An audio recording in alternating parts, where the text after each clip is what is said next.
13절까지 해야 되는데요. 오늘 7절까지만 하겠습니다. 제가 짧게 한다고 약속을 해서 지키고 싶어서 줄여봤습니다. 지난주에 우리 마지막으로 숙제를 드렸어요. 에로스와 아가페에 대한 이야기를 드렸죠. 원래는 그리스어로 에로스라는 단어를 일반적으로 사랑한다라는 걸로 사용을 했습니다. 혹시 조선시대 때 사랑한다는 표현을 어떻게 하는지 아세요? 조선시대 때는 사랑한다는 말을 안 했습니다. 애정한다라는 표현을 썼습니다. 미스터 선샤인을 보시면 거기서 애정한다고 이게 달달하게 표현하잖아요. 근데 지금은 이제 바꿔서 사랑한다라고 이제 단어가 바뀐 거죠. 그것처럼 이 사도 바울은 당시에 사랑한다는 에로스라는 표현이 갖고 있던 여러 가지 문제점들이 있었기 때문에 세상의 사랑이 아닌 하나님 나라의 사랑이라는 새로운 정의를 내리고 싶어서 아가페라는 단어를 지금 사용하여서 설명을 하고 있습니다. 그러면 이제 오늘 하나님 나라에서 이야기하는 사랑이 도대체 무엇인가, 그것에 대해서 우리 4절부터 7절 말씀을 통해서 우리가 함께 좀 살펴보려고 합니다. 먼저 사랑은 오래 참는다라고 설명을 합니다. 사랑은 시간을 충분히 내어주는 것을 의미합니다. 사랑해, 그러니까 빨리 뭘 내놔 이렇게 얘기하는 게 아니라 오래 참아주는 것을 의미합니다. 뿐만 아니라 한 번만 참아주는 것이 아니라 여러 번, 다회적이라고 제가 썼는데요, 여러 번 참아주는 것을 의미합니다. 베드로가 예수님께 찾아와서 물어보죠. 얼마나 용서해 줘야 됩니까? 저는 7번 용서해 주겠습니다. 그랬더니 예수님께서 7번에 70번까지라도 용서해 주어야 한다라고 말씀하셨습니다. 7은 완전수입니다.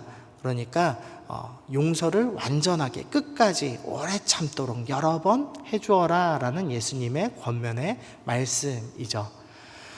이 부분을 설교하면서 이 교부 중에 한 분이신데, 중세에 우리 크리소스톰이라고 부르는 우리 중세 교부가 이렇게 해설을 해놓으셨더라고요. 복수할 힘이 있음에도 참는 능력이다. 이 오래 참음에 대해서 이렇게 해석을 하셨습니다.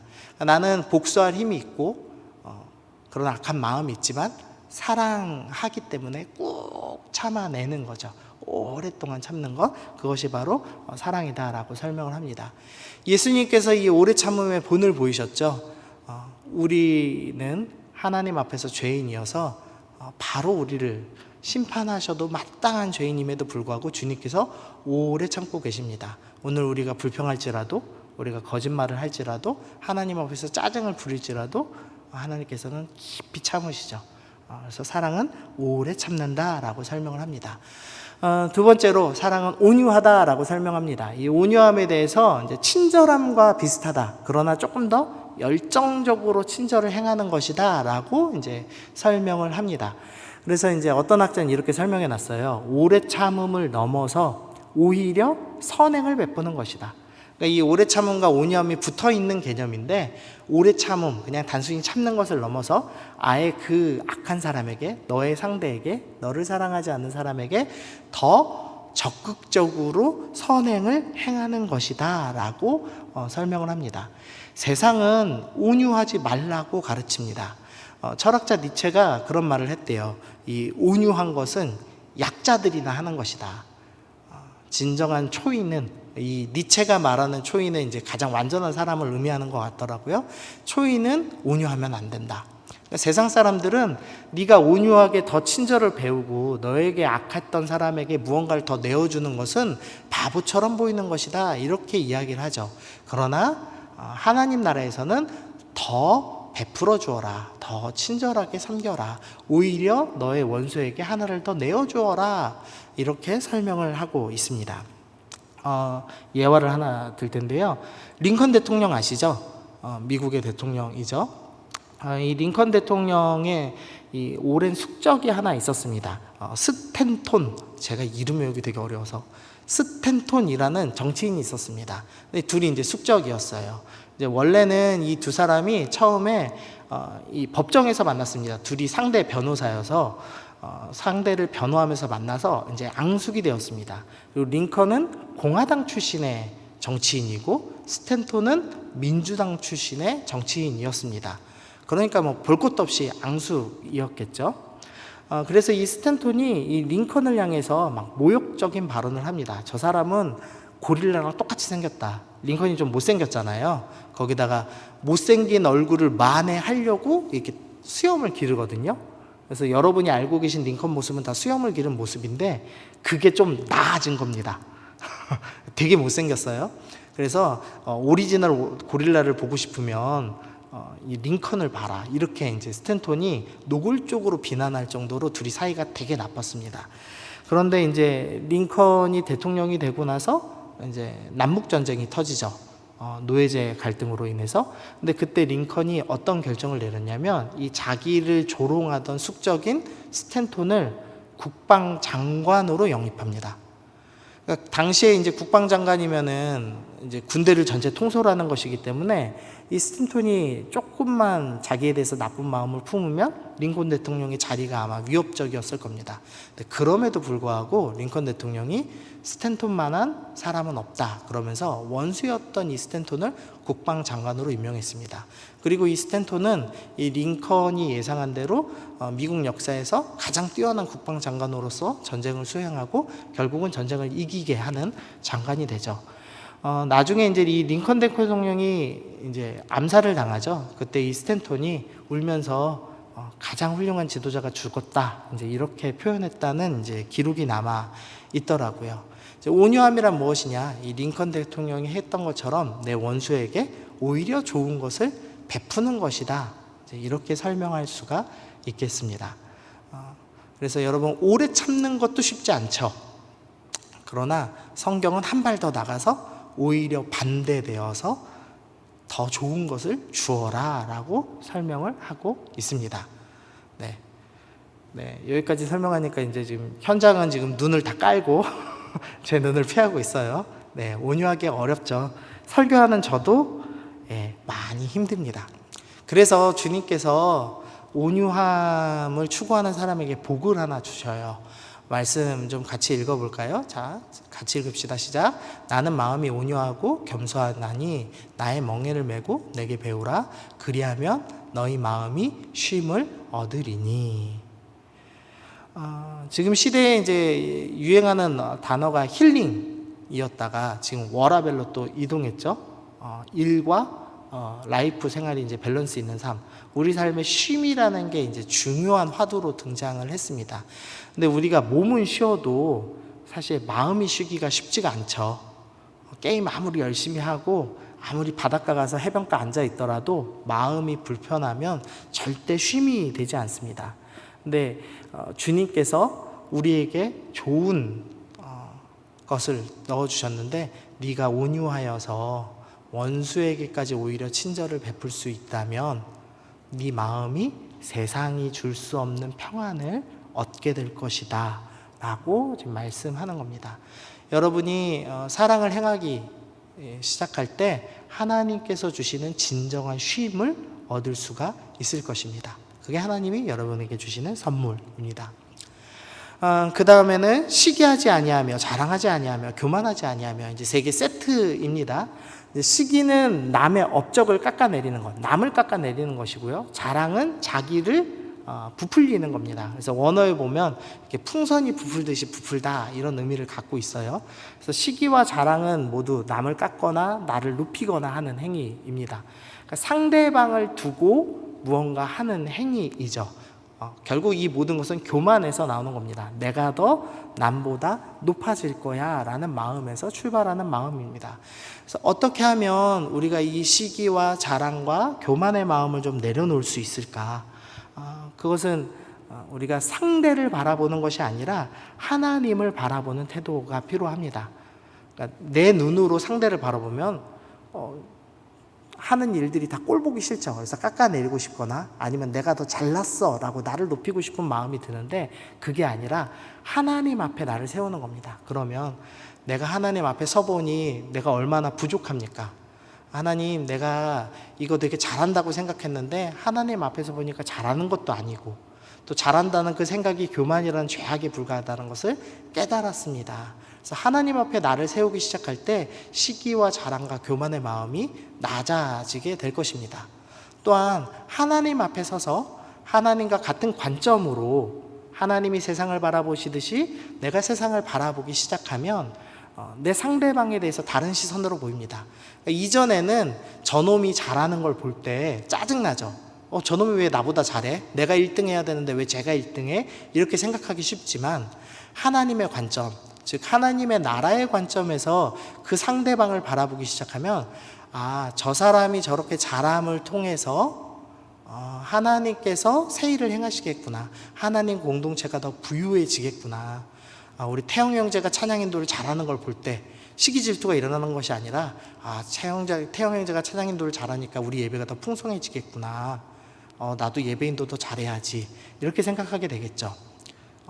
보통 교회에 제일 시기 질투 많은 데가 찬양팀이거든요. 그래가지고 원래 찬양 인도자들끼리 서로 잘하면 이렇게 시기예요, 많이. 그리고 은근히 파닥 많이 갈립니다. 다행히 이제 우리 교회는 그런 게 없어요. 참 감사한데 그런 시기의 마음이 들 때마다 하나님 나라의 관점으로 봐야 된다는 겁니다. 저 사람의 은사가 드러남을 통해서 우리 공동체가 하나님 나라가 부유해지겠구나. 저 임원이 잘하는 걸 통해서 부유해지겠구나. 작년에 임원이었던 우리 고윤우 형제가 지금 이번 임원이었던 우리 예린 자매를 째려보고 있는데 네가 총무를 잘해봐야 얼마나 잘하겠어, 이렇게 생각하면 안 되겠죠. 그러니까 예린이가 나보다 은사가 있어서 이렇게 잘함으로써 하나님 나라가 부유해지겠구나. 나는 내 은사를 사용해서 또 우리 공동체를 부유케 해야지. 이런 마음을 가져야 된다라는 겁니다. 물론 윤호 형제가 그런 악한 마음 품지 않습니다. 지금 잘 도와주고 있고, 우리 홍보 대사인가요? 뭐죠? 직책이? 예?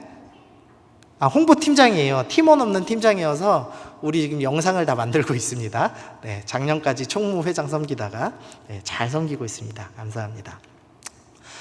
그리고 사랑은 무례히 행하지 않는다라고 설명을 합니다. 그러니까 예의 없게 행동하지 않는다. 그리고 배려 없이 행동하지 않는다. 그러니까 이기적으로 나만을 위해서 행동하는 것이 아니다라고 설명을 하는 거죠. 빌립보서 1장 27절에는 오직 너희는 그리스도의 복음에 합당하게 생활하라 라고 권면합니다. 복음에 합당하게 생활하라는 것은 너의 행동 때문에 복음이 손해나지 않게 해라 라는 의미를 갖고 있습니다.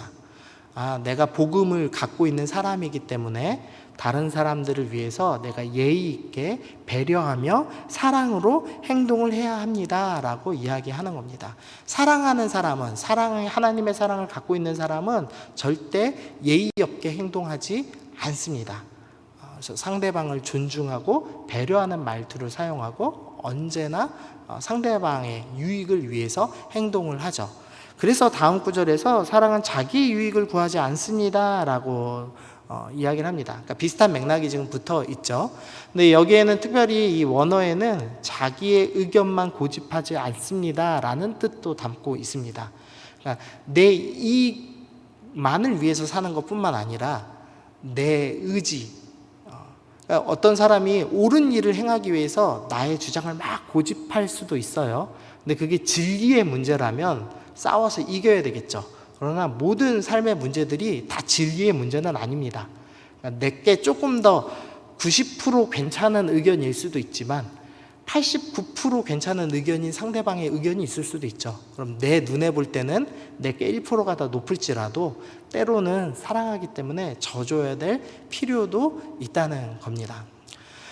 또 하나 좀 생각해 볼 것은 자기 유익을 구하는 것 자체를 부정하는 건 아닙니다. 그러니까 사랑하면 나의 유익 아무것도 구하지 않아서 내 재산도 갖지 않고 내 행복도 다 버리고 그걸 의미하는 건 아닙니다. 자기 유익만 구하지 말라는 의미입니다. 나의 유익과 공동체 유익이 같이 갈 수도 있겠죠. 그러니까 우리가 이 자기 유익을 구한다에 대해서 잘 좀 생각을 해봐야 될 것 같습니다. 특별히 우리 고린도전서 계속 맥락에서 핵심 구절이 10장 24절이었어요. 누구든지 자기 유익을 구하지 말고 남의 유익을 구하라 라는 말씀을 계속 이어서 설명하고 있었죠. 그래서 이 사도 바울이 고린도전서에 했던 말씀을 좀 기억하면서 사랑한다면 나의 유익만 구해서는 안 되는구나. 내 의견만 주장해서도 안 되는구나. 내 유익을 내 주장하기 위해서 무례하게 행하면 안 되겠구나 라는 생각을 좀 해봐야겠습니다. 그 다음에 성내지 아니한다 라는 의미예요. 이 원어의 의미가요, 성내다라는 의미가 사람 옆에 식초를 두다라는 의미를 갖고 있습니다. 식초가 옆에 있으면 어떻게 되죠? 우리가 식초가 옆에 있을 가능성은 없는데, 식초 냄새 나는 우리 형제님이 농구하고 2시에 농구하고 예배에 들어와서 양말 벗고 부채질을 하면서 예배를 드린다고 생각을 해보세요. 그럼 어때요? 식초 썩는 냄새가 나죠. 그럼 어떻죠? 잠시도 쉬지 않고 코를 찌릅니다. 그런 의미예요. 이제 성내다라는 의미가 잠시도 가만히 있지 않고 뭔가 내 성질을 긁는 듯한 그런 느낌을 표현하는 단어예요. 근데 사랑한다면 그러지 마십시오. 일거수일투족 팍팍 긁으면서 짜증내거나 과민하게 반응하거나 분노하지 말고 조금 참아주십시오라고 설명을 하는 겁니다. 그러니까 좀 형제의 연약함이 있을 때 그게 계속 날카롭게 신경 쓰일지라도 그것이 죄가 아니라면 참아주는 넉넉한 마음을 가지십시오라는 권면인 거죠. 제가 이걸 참 잘 못해요. 제가 되게 예민하거든요. 그래서 제가 잘 때 초침 소리가 나면 못 잘 때도 있어요. 너무 예민해가지고. 참 나쁜 사람인데 제가 사랑을 해보려고요. 그래서 저도 특별히 저는 이 말씀이 좀 찔렸습니다. 내가 과민하게 굴지 말아야지. 여러분도 좀 찔리는 말씀 있으시면은 이렇게 좀 묵상을 좀 해보시면 좋을 것 같아요. 자, 다음은요, 악한 것을 생각하지 아니한답니다. 보통 이제 이걸 생각하면 나쁜 거, 죄 생각하지 말아야지, 이제 이렇게 해석하기 쉬운데요. 생각하다의 원어는요, 계산하다라는 의미입니다. 악한 것을 계산하지 않습니다라고 해석을 해야 맞습니다. 이런 거예요. 내가 너한테 100을 해줬는데, 내가 얼마나 잘해줬는데 너는 나한테 90도 아니고 오히려 나한테 나쁘게 행동하냐? 그러면서 나는 100만큼 했고 너는 90만큼 했고 계산해보고 넌 나빠. 그러면서 일거수일투족을 계산하는 행동을 의미하는 겁니다. 그래서 계산하지 말아라 라고 이야기하는 겁니다. 우리가 인생 살면서 계산할 때가 참 많아요. 계산하기 정말 쉽죠. 그래서 특별히 밥값 낼 때 내가 밥값 3번 냈는데 저 자식은 밥값을 한 번도 안 내. 되게 짜증나거든요. 내가 니네 집에 가서 2번 찾아가서 놀아줬으면 너도 우리 집 한 번 찾아와야 될 거 아니야. 뭐 이렇게 계산하게 되죠. 근데 계산하지 말아라 라고 권면을 하는 겁니다. 그러나 세상 사람들은 계산을 하죠. 다니엘서 5장에서 벨사살 왕이 연회를 베푸고 있는데 손가락이 하나 나옵니다. 그리고 메네메네 우겔데 바르신이라는 말을 이렇게 써요. 그 뜻이 뭐냐면 계산하고 계산해 본다, 그리고 쪼갠다 라는 의미를 갖고 있거든요. 그러니까 끝까지 하나님 앞에서 죄악을 저지르면서 사는 사람들, 그래서 자신의 모든 삶과 상대방의 모든 삶을 계산하는 사람들은 언젠가 하나님 앞에 서게 될 것입니다. 그리고 하나님께서 계산해보고 그 죄대로 쪼개겠다라고 말씀을 하시죠. 그러니까 계산하는 삶은 죄의 결과물입니다. 세상 나라에서나 하는 것이고 마지막 심판 때에 자기의 죄값을 받는 사람들이나 해당하는 것입니다. 근데 우리는 예수님께서 우리의 죄값을 계산하지 않으셨어요. 그냥 용서해 주셨습니다. 그러므로 우리도 계산하지 않는 사랑의 마음을 가질 필요가 있겠습니다. 그래서 사도행전 20장 35절, 주께서 친히 말씀하신 바 주는 것이 받는 것보다 복이 있다 하심을 기억하여야 할지니라 라고 말씀합니다. 여러분이 베풀기 시작할 때 복이 있을 겁니다. 우리 아까 말씀을 찾아봤지만 온유하여서 친절을 베풀 때 평안을 얻는 것처럼 여러분이 계산하지 않고 베풀기 시작할 때 하나님께서 놀랍게 축복하시겠다라고 우리 가운데 약속을 해주고 계십니다. 그 다음에 사랑은 불의를 기뻐하지 아니하며 진리와 함께 기뻐합니다 라고 합니다. 지금 계속 사랑 얘기를 하는데요, 뜬금없이 의로움, 공의에 대한 이야기를 넣고 있습니다. 우리가 보통 사랑과 공의는 항상 충돌한다고 배워왔죠. 공의는 심판을 내리는 것이고 공정한 것에 대한 이야기고 사랑은 품어주는 것의 이야기이기 때문에 서로 충돌한다고 생각하기가 쉽습니다. 그런데 사도 바울이 지금 사랑에 대해서 설명하면서 공의와 사랑은 충돌하는 것이 아닙니다. 사랑은 악한 것을 기뻐하지 않는 것, 즉 공의를 기뻐하는 삶입니다 라고 지금 설명을 하고 있습니다. 이렇게 좀 예를 들어볼게요. 제가 서연이를 사랑해요. 저희 딸을 사랑해요. 근데 저희 딸이 원하는 게 있습니다. 뭐냐면 아이스크림을 원해요. 그래서 삼시세끼 내내 아이스크림을 먹고 싶어 합니다. 그리고 과자를 먹고 싶어 합니다. 그리고 과자를 먹으면 밥을 안 먹어요. 모든 딸내미들이 다 그렇듯이. 그럼 어떻게 해야 되죠? 제가 사랑하니까 오래 참음으로 아이스크림을 내어줘야 되겠죠. 그러면 안 된다는 겁니다. 왜냐하면 잠깐 한두 번 먹는 건 아무렇지도 않을지 몰라도 끝까지 계속 먹으면 어떻게 되죠?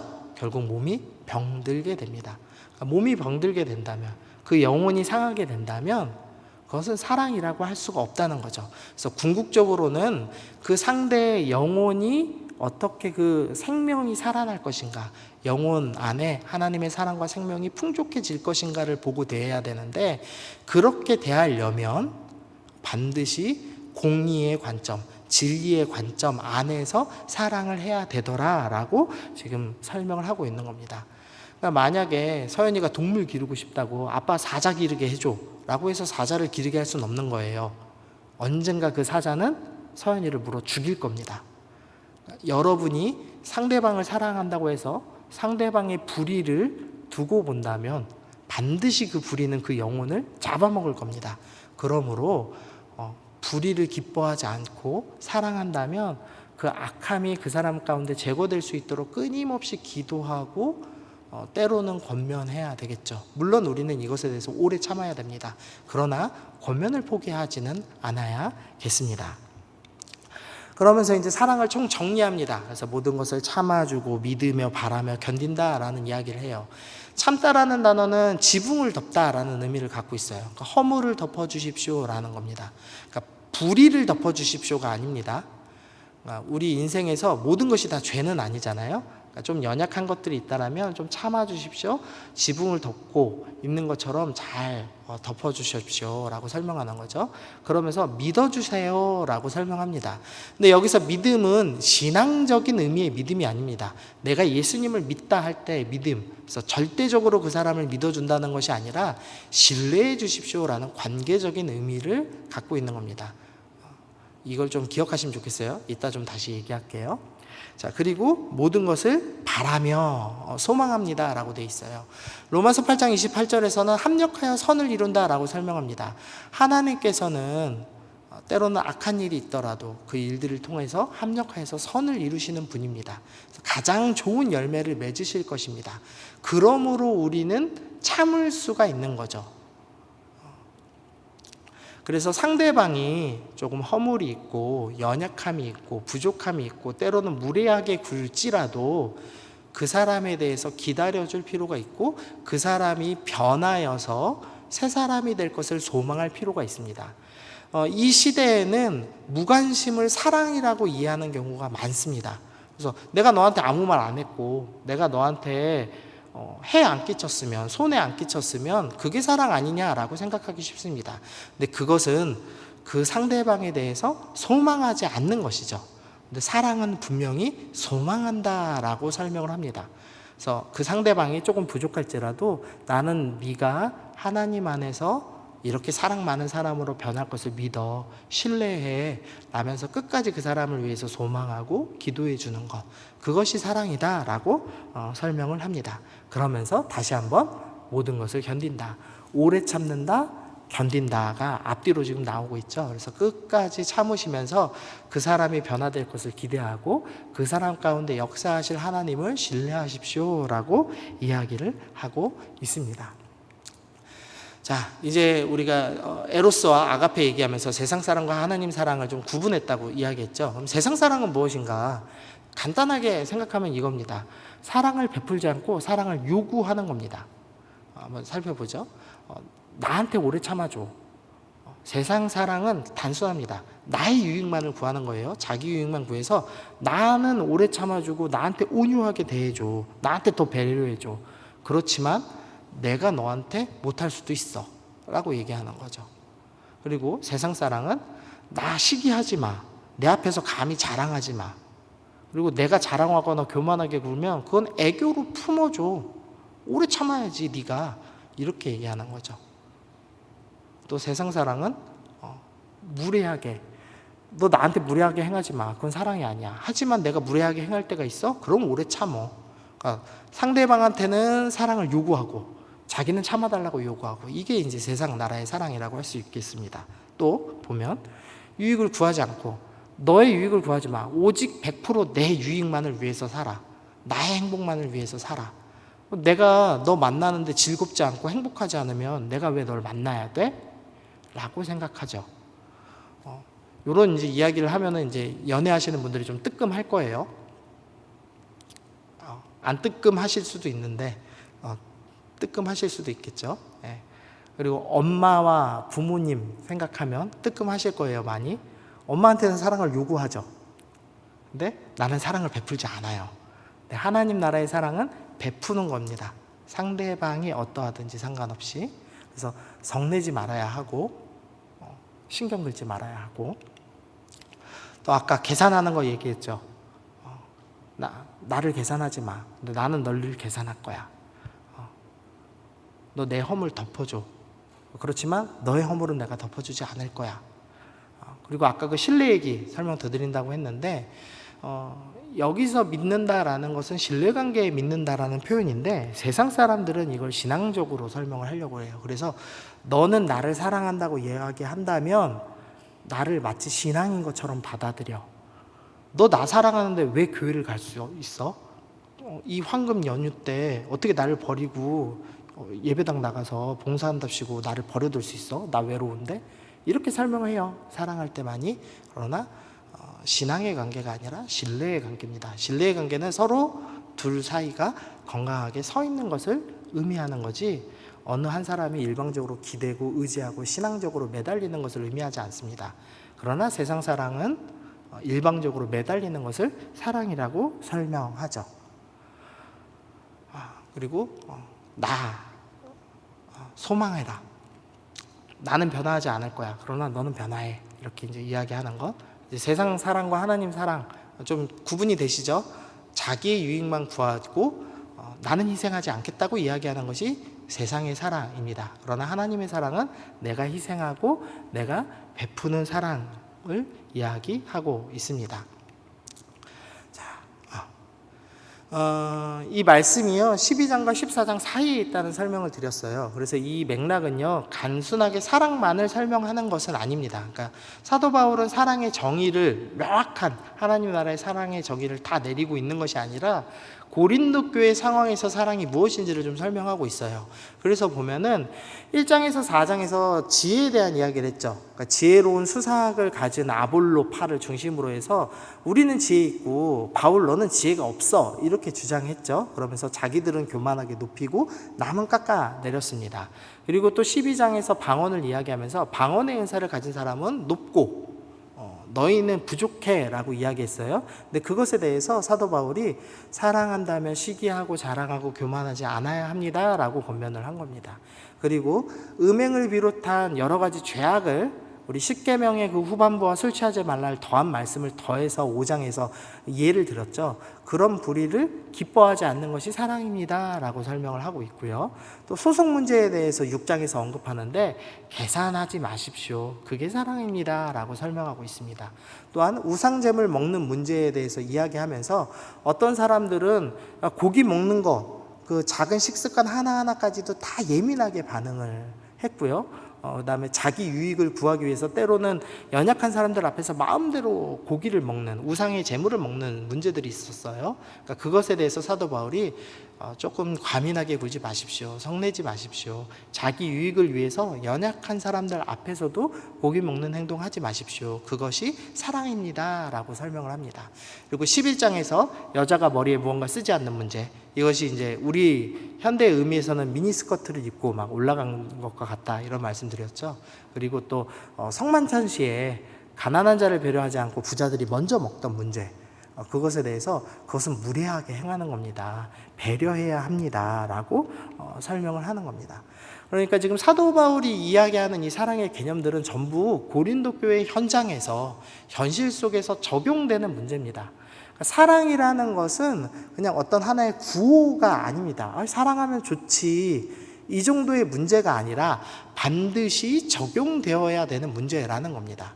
그래서 여기 있는 목록 외에도 내 삶 속에서 내가 이건 하지 말아야 되는데 라는 것들이 더 있을 수도 있어요.